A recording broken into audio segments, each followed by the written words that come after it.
guys, how you doing tonight? Welcome to MarkTalk. Yeah, I said tonight because we have a night episode. Those are rare, but when they happen, it's always for a good reason, and this is going to be so much fun. First off, I want to say a few things that if you are watching on twitch.tv, welcome. We've been there for a few days now, and I'm very excited to have you there if you're watching there. But also, of course, thank you for watching on YouTube or Facebook. And if you can, like the show, subscribe, do whatever you want to do, share with your friends, all that stuff. It's all exciting. It's all fun. I also want to plug a thing that I'm very, very proud of. I had like a 90-minute miscellaneous Monday with Rob James and Ian Dembling about day-long orgs, like the minis, like about the 60 or 70 minis out there right now. It's really fun, and people really enjoyed watching it. And I mean, I like. There's so many things you could be watching tonight. Like right now, Amazing Race is on.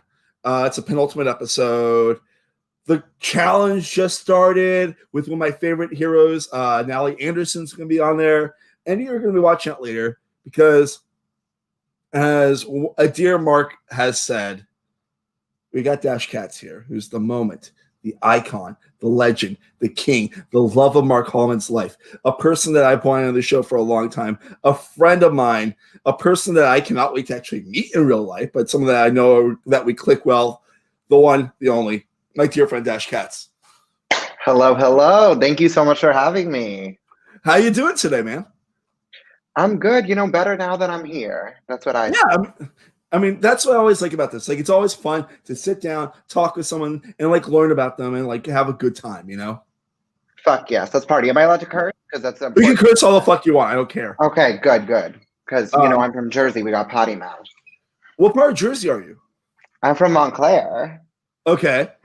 Yeah. All right. Yeah. I've been there before. I don't know where it is because all of Jersey, outside like Jersey City, is just this giant like lump of Jersey.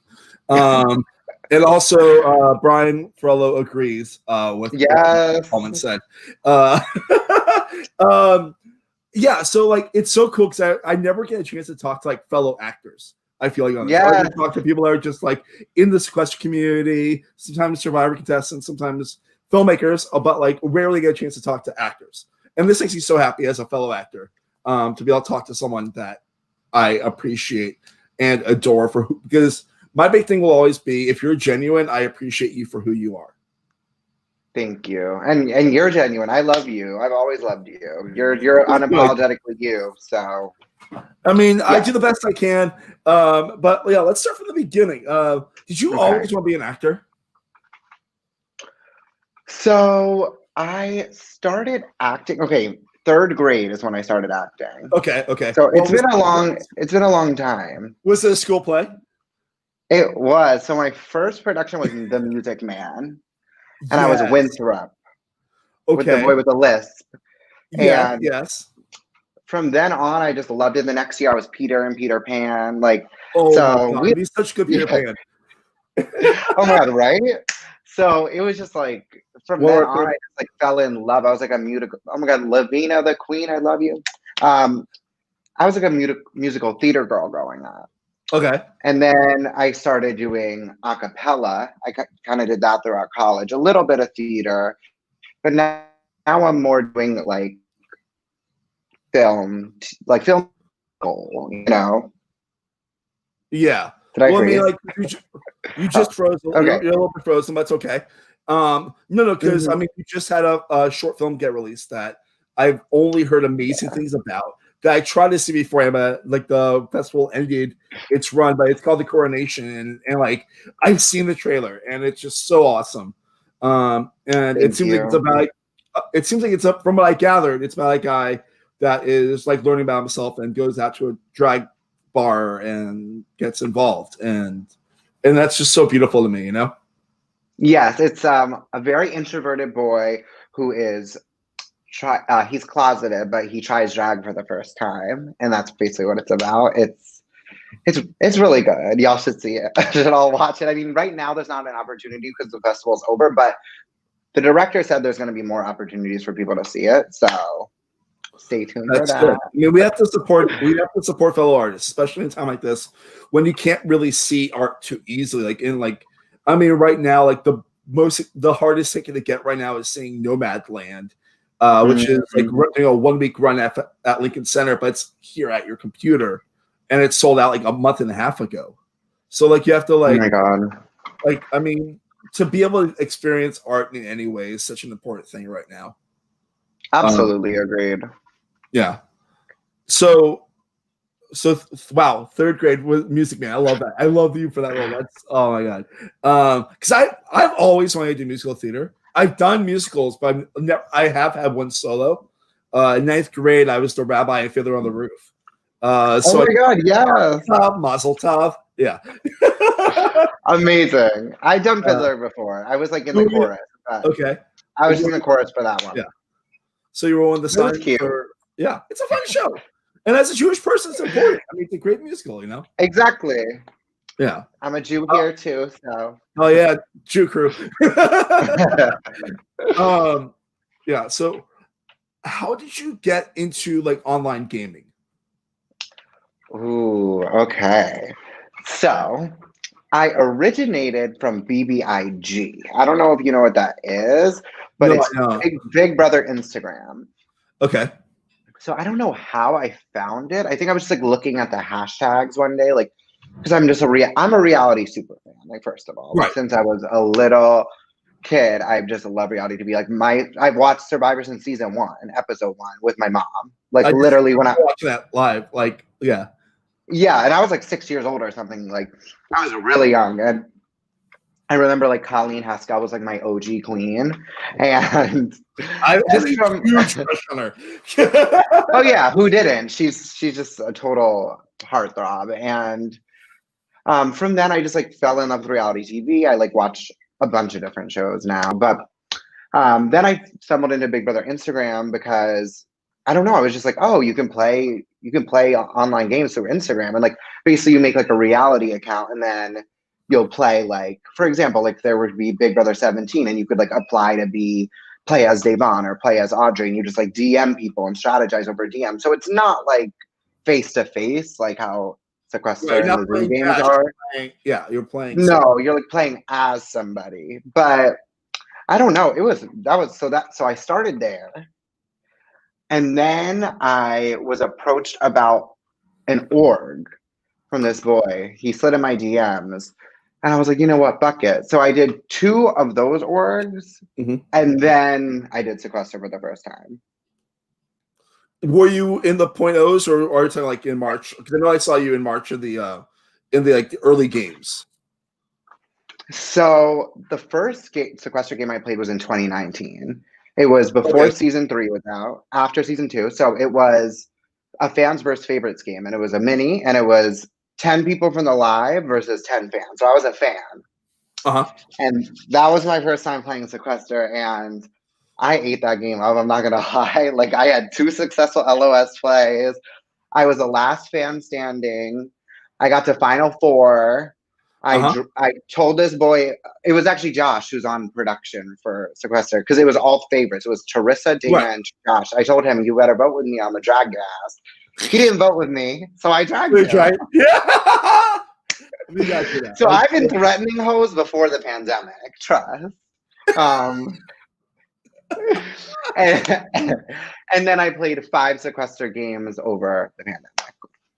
Yeah, I mean, because I remember like, because like when I got in the community in May, I knew of you because of 5-8, your iconic win, which as you saw me post earlier, follow Lavina because she's doing a really amazing re-edit of it that I cannot highly recommend more. It's so good. If you want to experience Sequester in a very edible size, that's also very fun. That doesn't lose the fun. Then you really want to see what I call the Lavina edit. Like episode 2 came out a few weeks ago, and that's when I say the birth of Drunk Dash, which is iconic to begin with. Begins. Yeah. My friends are like dying for episode 3. They're because I showed them the first 2 episodes, and they're like, they keep asking, like, where's Queen Lavina gonna come out with episode 3? I was texting her. I was like, my friends are thirsty. Like, but yeah. So 5-8 was actually my second game I played in. Right, because you're in. Remember, I saw you in the even the first 5 games. I remember when Power Vito did the here's 70 minutes of the early games. Yes, 327 was my first game, and I got dragged in third in that one. So that it kind of makes a little more sense for why when I got to Final Four and 5-8, because I've had to do the dragging. I've been dragged. I'm like, oh bitch, I made it to Final Four again. I need to survive this. And that's why I was so part of the reason I was so crazy. I was like so determined to make it past that Final Four round. I mean, Geneva here too for 5-8. I know, one of my absolute favorite people in the world that I cannot wait to meet when this pandemic is over. I mean, I can meet you during this pandemic because there's like 5 miles between us. Like, there's a possibility that I know, literally. No, we have to, please. It would make me the happiest nerd ever. Because I remember like my first introduction of you was the 5-8 and like the fun drunkenness that was Dash Katz and 5-8. And then of course like the whole homophobic puzzle, which we're right in the wrong with that. In my own best way. For those that don't know, I made a 289-piece puzzle of Dash. That if you complete and send me a screenshot of that. And I actually made this. Like this, it supports Trevor Project and Ochre Project. I'll donate $5 to either one of those. And yeah, it's a hard puzzle though. It's a very hard puzzle because.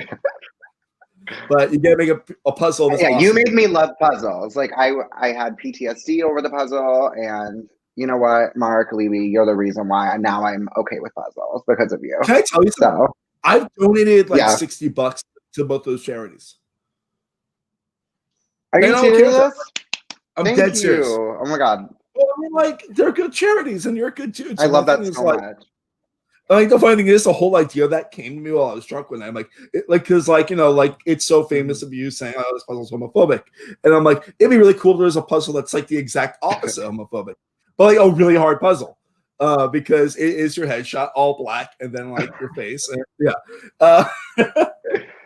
I love it so much. That makes me so happy. Thank you to everyone who's completed it, and thank you especially, of course. It's my absolute pleasure, and that deal will never end as long as people send me a screenshot, $5 out of my pocket immediately to Trevor or Ochre Projects, because that stuff's important. But also, what's important is like what I love about you so much, Dash, is that you're 100% what you are. You're like as authentic as it gets. Like there's no one I know of out there that like. I don't like the thing about you that I love is I don't think I've ever seen you try to impress someone. I think you're just automatically what you are, and what you are is just an awesome butterfly, you know? Oh my god, I love you. Thank you. That means a lot to me. That really does. And I think a butterfly, like that's how I like to look at myself, because like for a long time I was a caterpillar, and for a long time I was in a cocoon. So now I'm at the point where I'm just like, bitch, I'm gonna spread my wings and I'm gonna fly. Period. You gotta fly. You gotta fly, or else why do you have wings? When did you realize? Okay, how about this? When did you realize you were a butterfly? Ooh, see, I feel like in my adult life, because I feel like I had it when I was younger, and then I just went through some stuff that made me more. I was full of shame. You know, I had to really unpack a lot of shame over years, and I had to like. Kind of face some of the things that I went through, you know, and I think through standing up for myself, through therapy and work and like support from love from my friends and family, I was able to be like, you know what, you are that bitch, and you need to go. And like when I moved to New York, that was huge for me, because I originally went to college in South Carolina. I went to college at Charleston. Oh, that's a good school though. It was cute, but it just like wasn't a good environment for me to be able to flourish when I already was dealing with like not feeling confident in my skin. So when I moved to New York, I was just like, that's where I think I became a butterfly, is like when I moved to New York, I would say. And you went to NYU, right? I did. Yeah. Oh, what of the schools did you go to in NYU? I went to Gallatin. Ooh. So yeah, I created my own major. That's awesome. It was so cool. So I basically just did like the expressions of self. That's what I created. Uh-huh. So I got to kind of just do whatever the hell I wanted. So I did mostly acting and singing Uh-huh. because that's like my passions. But I threw in some other stuff in there. Like I did some dance, I did some photography. It was really cool just because I basically got to just major in myself. Um, I mean, it's so weird because I feel like that's a thing that like everyone that's gone Gallatin has done something like that, like where it's like I want to do a little bit of acting, a little singing, a little improv, like whatever, and it's just always like it's. I think Gallatin's like one of the most fascinating programs because I can't think of any other schools like NYU Gallatin where you can make your own major. yeah, I loved it. Like, I mean, NYU was a little hard just because like it was kind of hard to make friends at NYU just because it's so big. So you would like meet somebody and you would never see them again, kind of thing. But Yeah. luckily, I'm from Jersey, so I had a lot of friends in the city already. And then I also had my a cappella group who became like my NYU family. Like we were crazy in my a cappella group. Well, wait, I always have to ask because like when like acapella groups always have the best names ever. What was the your acapella group?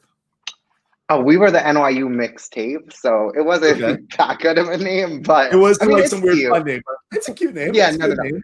It was cute, but oh my god, we would get so crazy. We would go after rehearsal and just go get drunk and like play messy games and like all make out with each other. Like it was just a party in the Oh, that's acapella. not. It's college. You're allowed to do what you want as long as no one gets hurt and everyone's No, cool. yeah, all Uh, consensual. So that's the most it was important it thing. was great. Yeah, of Yeah. course, always.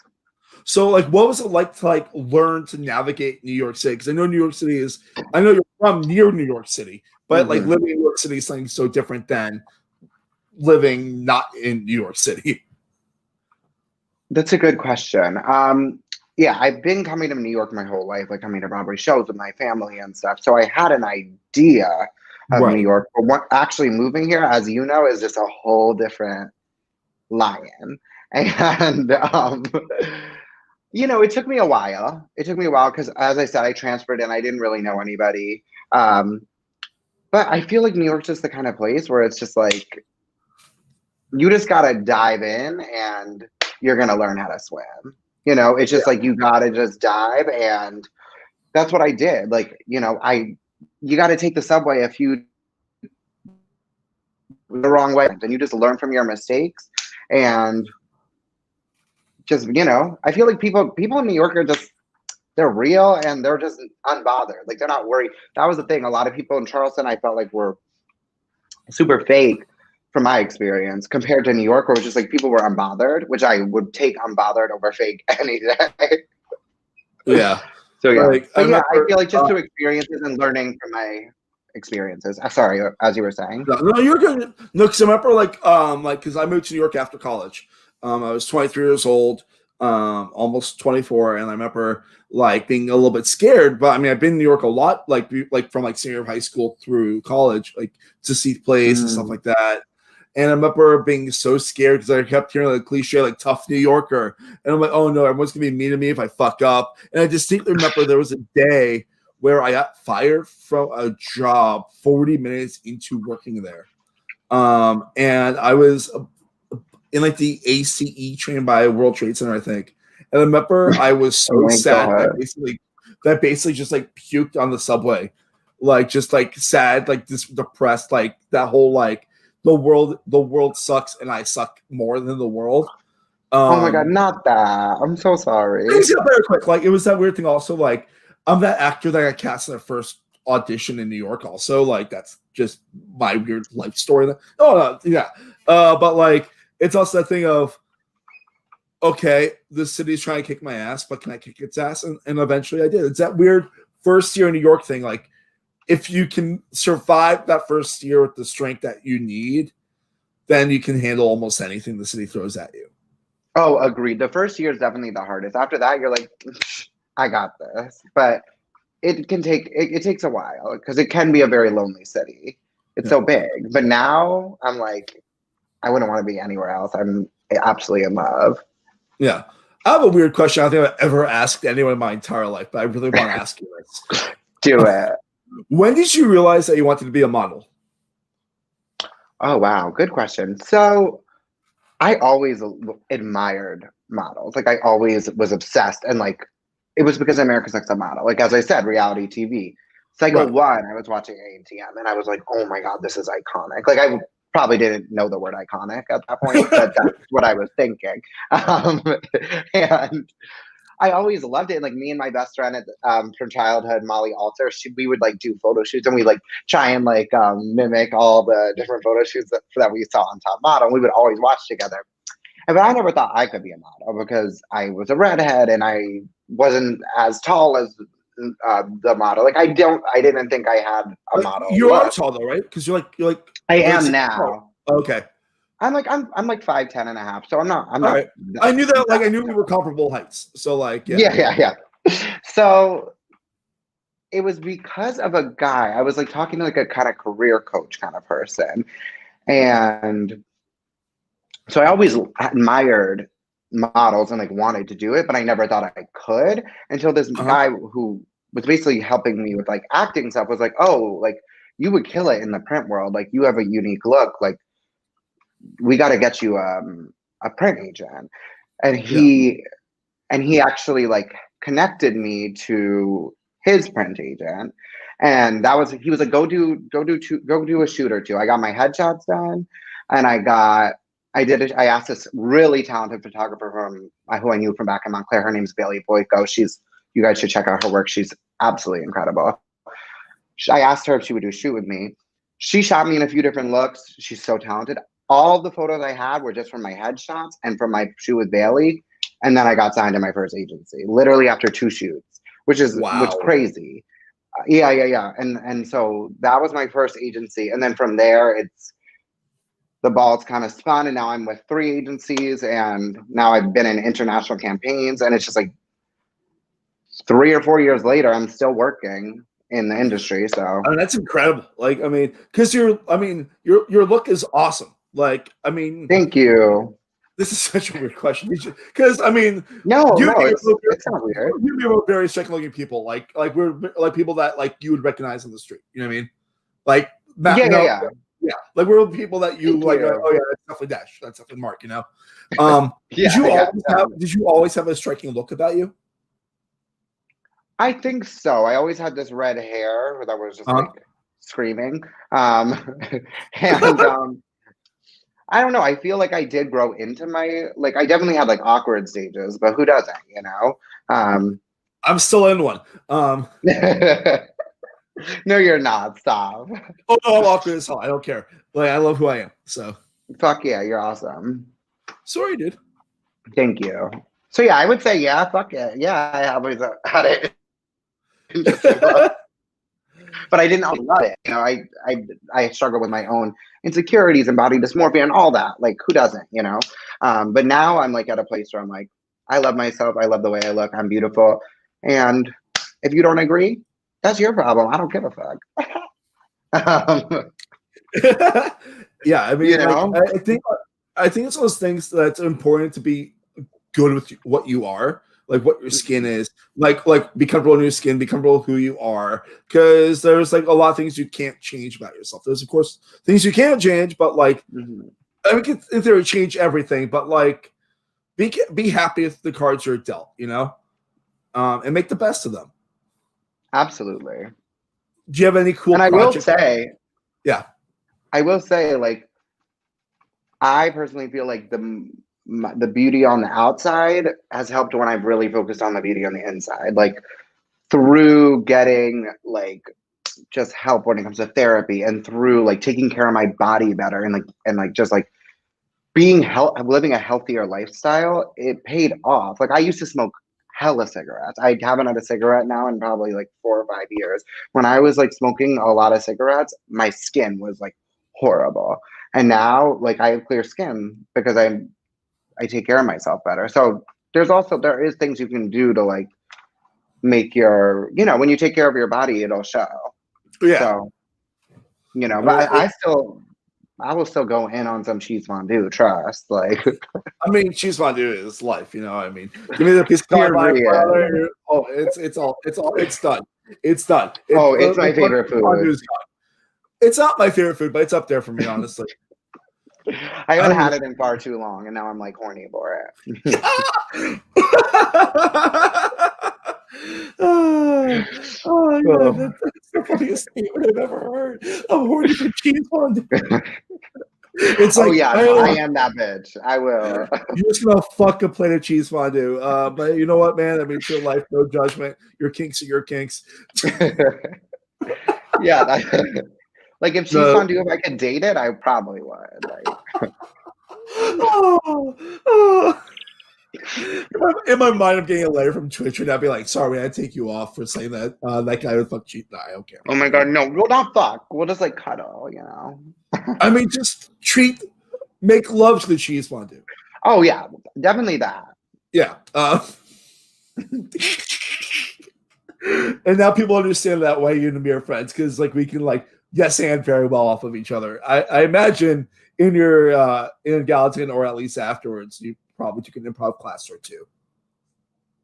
Oh yeah, I studied in college, but I also done some UCB in the city, which I think is now shut down. Yeah, they shut down permanently in April. Oh god, don't ask me that.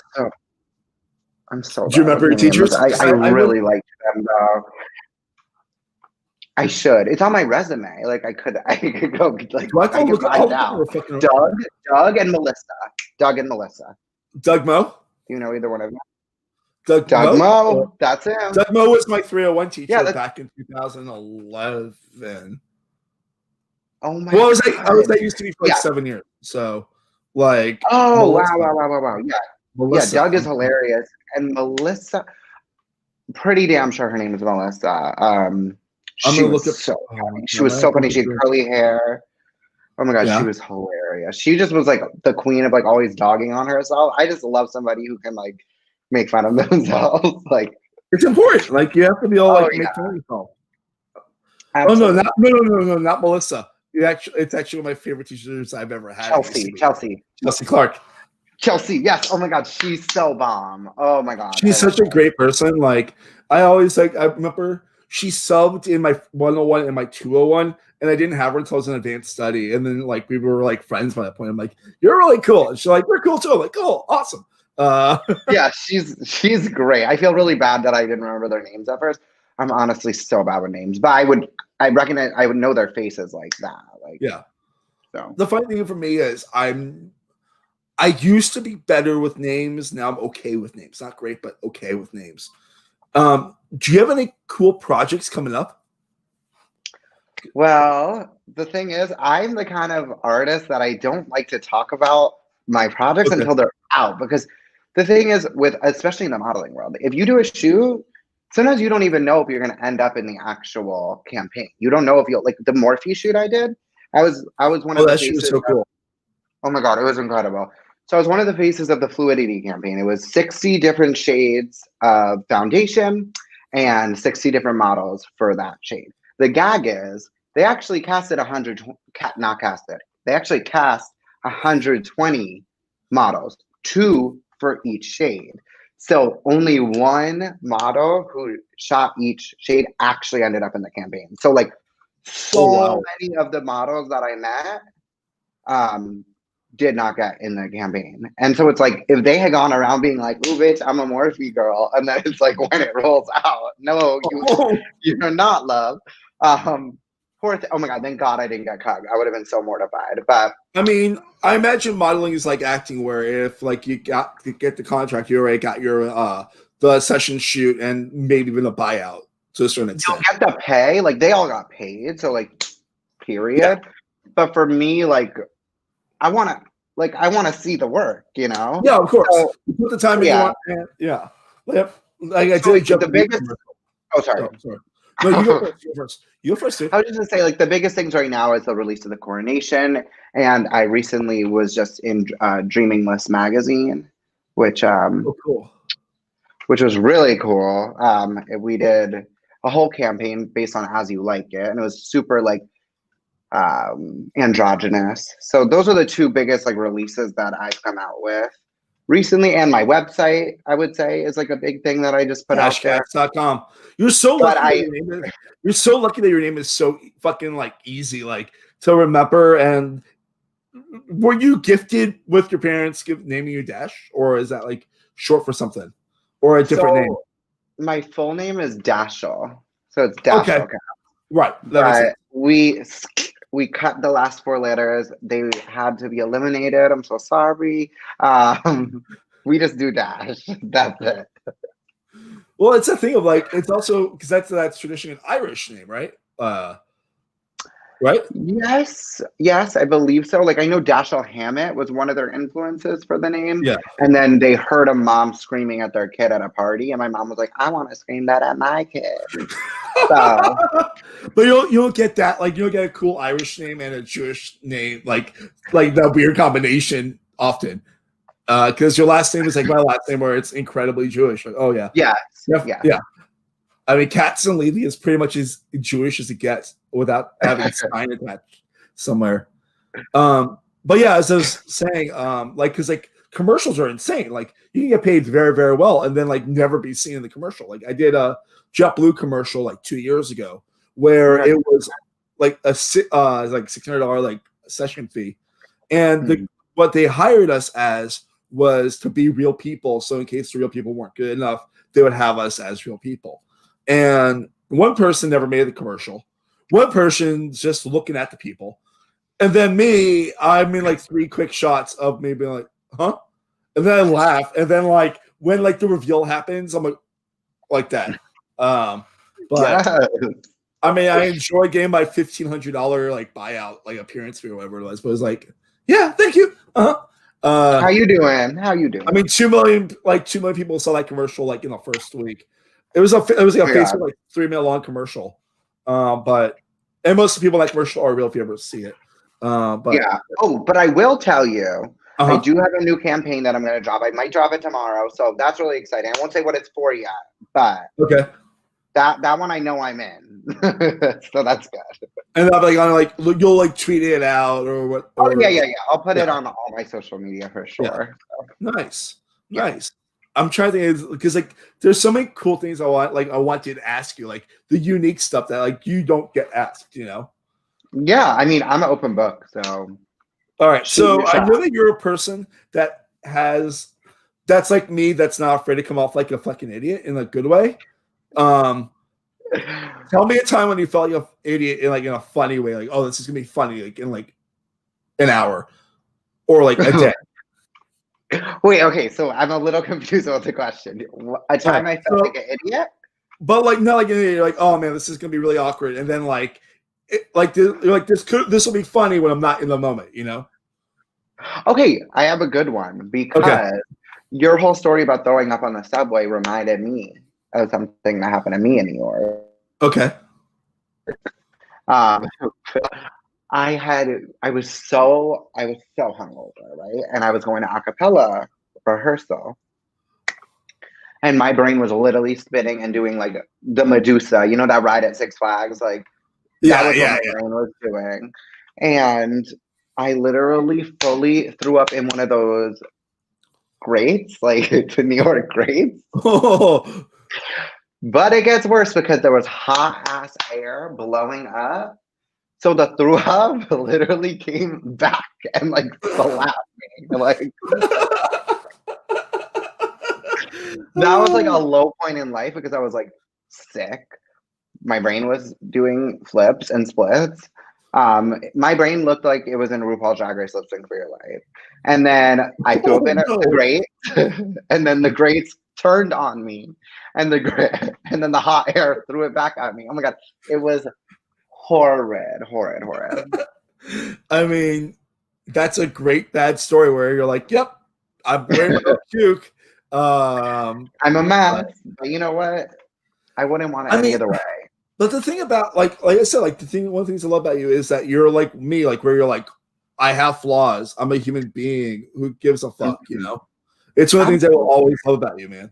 Like, thank you. You're just one of those dudes that has a really good energy about you that radiates positivity. And I feel like a lot of people don't radiate the natural positivity that you do. I feel like I'm gushing at you, which is something that I don't. Whatever. Oh my god, no!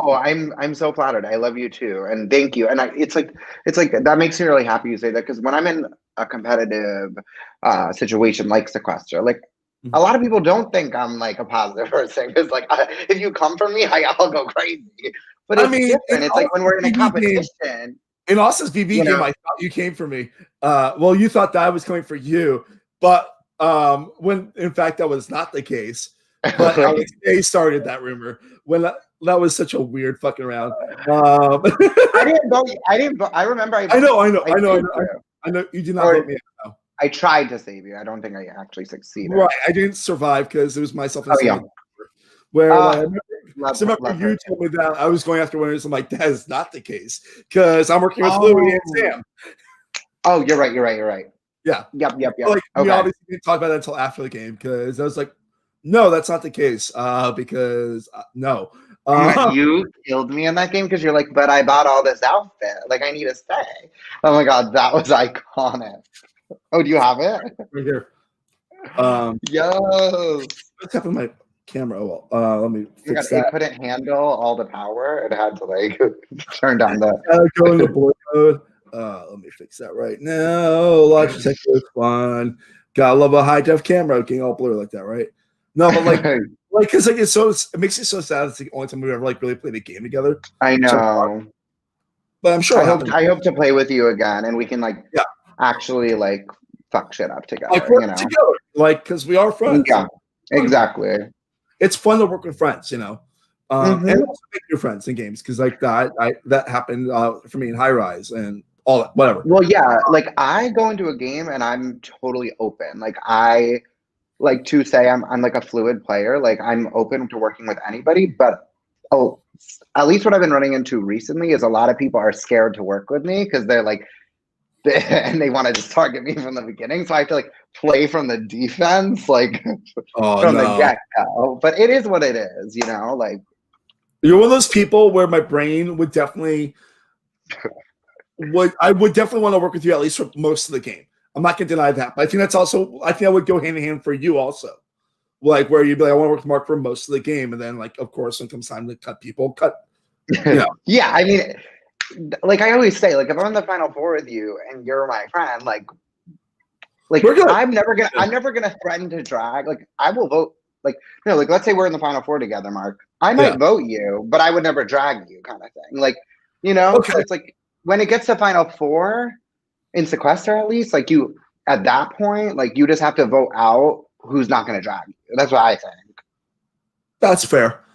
I mean, like, I died to the apples and honey, and then that did not work for me. And then I saved my ass somehow in the mole, and I got voted out in Broadway.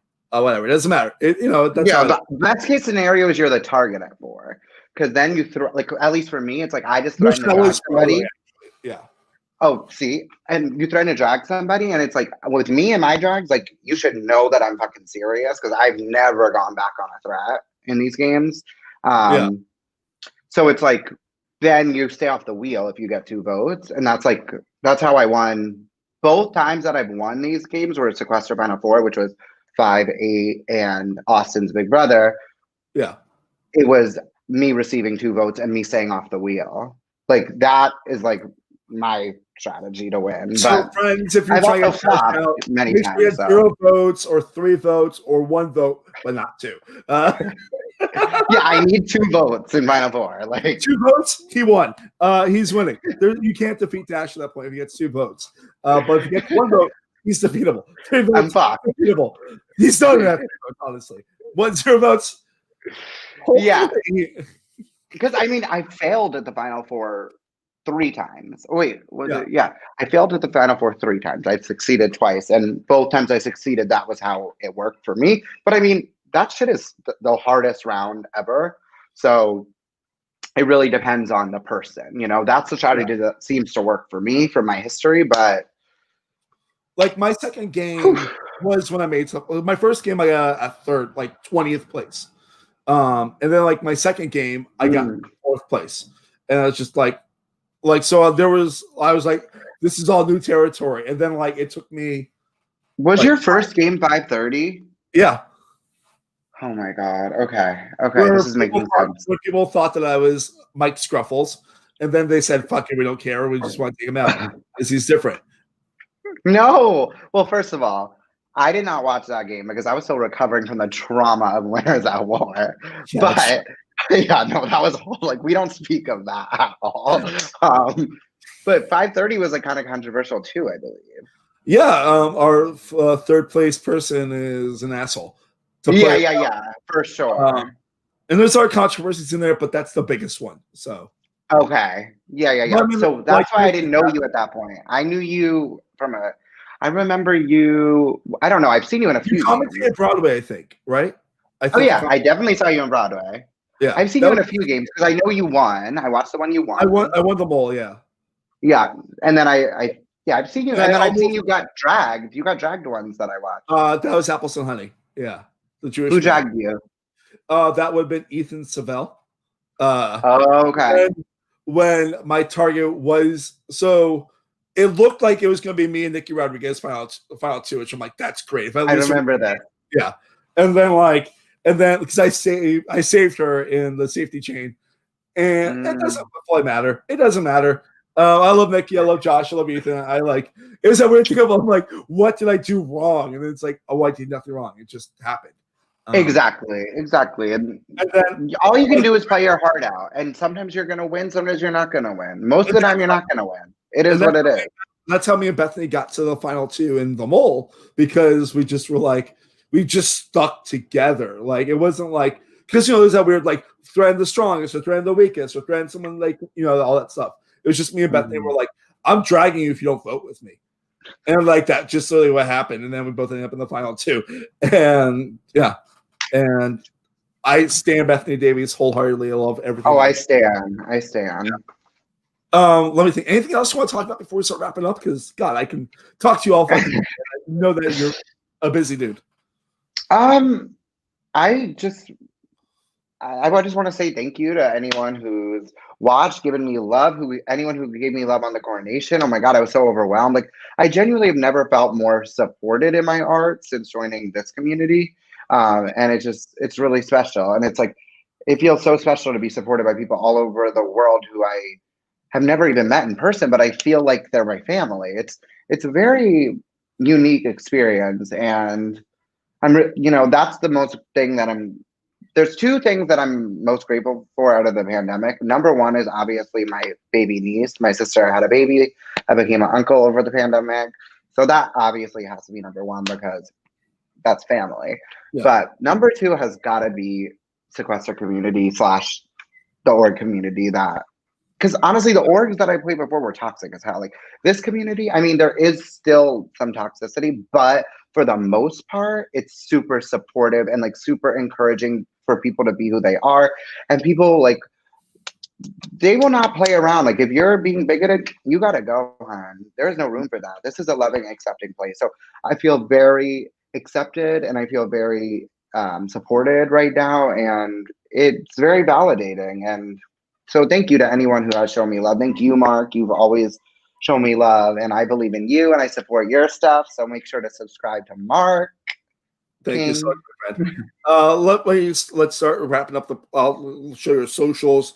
You can follow Dash at Dash Katz on everything. His website's dashkatz.com. He's got an amazing YouTube channel. Does a lot of fun videos with his mom, which are really sweet and sincere and fun. Also, my dear friend Laura says she loves Dash. Love you, Laura. You're awesome. And for coming up on the show, last night we had our new episode of Marketing Meets World with Robbie Freeman. We talked The Boy Meets Girl, which is the Corey and Topanga first date episode. Very fun and really great. And we actually finished season 1 next week because and my girlfriend Rachel will be my guest for the season finale of season 1 on Friday. I'm really excited about this. So it's a little bit different than usual. We're doing our Brant Steals, our last slot for MarkTalk Winners at War. Dash, I invited you on, of course. But what's okay? I was about to say I need to at least make jury in this damn Brant Steal game. It's like you did it once, right? I think my first time I had like 2 idol plays, but I still don't think I made jury. Like, right, so this is what's happening, and I'm very excited about this. So, I'm not doing traditional casting call for this. I'm taking people that I've enjoyed a lot that have been fucked by Brant Steal, like Sharifa. She always makes Final 4 and loses. After oh my god, there was one game that she got out in 18th place. But everything else. Oh my god, I'm such a Sharifa stan. I am such a Sharifa stan. And this is a fun fact. Can I tell you a fun fact? Sorry. My 5-8 game, was like the crackhead version of Sharifa's game, because that's who I tried to base my game on, which was be super social at the beginning, and then when it comes to final six, just like start swinging on everybody, which is literally what Sharifa did. But I did like the blacked out version, which clearly wasn't. Very, very drunk. Like it's so funny because in episode 2 of the Lavina edit, you start saying drunk Dash. But like, you know, exactly. I'm like, I'm lost. You're like, how do I change rooms? No. Yeah, exactly. Oh my god, I'm a mess. A complete mess. But, yeah, so Fridays is gonna be really fun one, and then next Friday I might have guests on for the Brant Steele, and we'll see what happens there because that should be fun. I think anything else I need to plug? If anyone has an idea for Miscellaneous Monday, always down for anything this past week. As I said, we had a really cool one with myself, Rob James, and Ian Dembling, 2 great hosts that of like day-long games. And you can see that on my channel. Tweet at me at MarkLevy85. Super easy to do that if you want. Follow me, all that stuff. Dash, this has been an absolute pleasure. I'm so happy to have you on the show, dude. Yeah. I'm so grateful to be here. I love MarkTalk. I'm a stan of you, stan of your channel, and keep going, keep hustling. You know, you're putting in the time, the effort, and you got the talent too. So I believe in you, and thank you for having me. Thank you, dude. And I'll see you guys on Friday. Have a great day.